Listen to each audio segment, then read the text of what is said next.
إلا الله والله أكبر الله أكبر ولله الحمد الله أكبر الله أكبر لا إله إلا الله والله أكبر الله أكبر ولله الحمد الله أكبر الله أكبر لا إله إلا الله والله أكبر الله أكبر ولله الحمد الله أكبر الله أكبر لا إله إلا الله والله أكبر الله أكبر ولله الحمد الله أكبر الله أكبر لا إله إلا الله والله أكبر الله أكبر ولله الحمد الله أكبر الله أكبر لا إله إلا الله والله أكبر الله أكبر ولله الحمد الله أكبر الله أكبر لا إله إلا الله والله أكبر الله أكبر ولله الحمد الحمد لله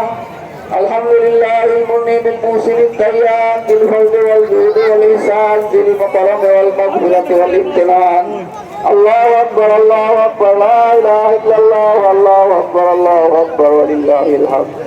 ونشهد أن لا إله إلا الله ونشهد أن سيدنا مولانا محمدا عبده ورسوله الذي أرسل حين شاء الكفر بالبلدان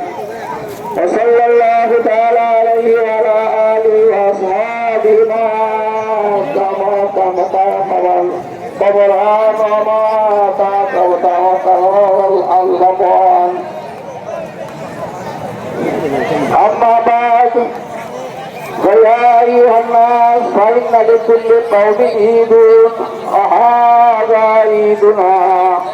لله فيه عليكم عوائد الإحسان ورجاء نيل الدرجات والعفو والغفران الله أكبر الله أكبر لا إله إلا الله والله أكبر الله أكبر ولله الحمد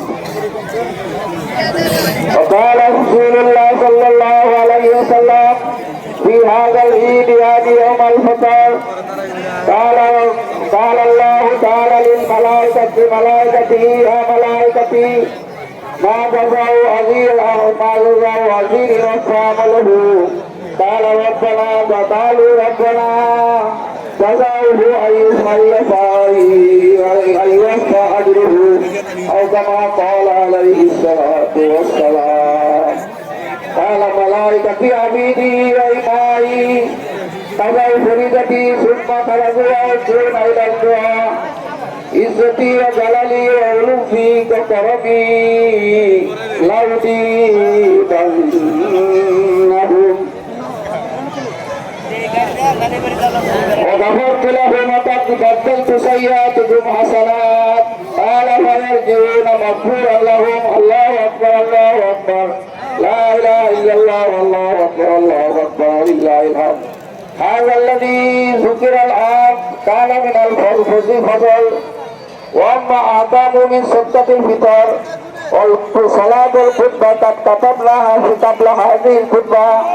الله أكبر الله أكبر لا إله إلا الله والله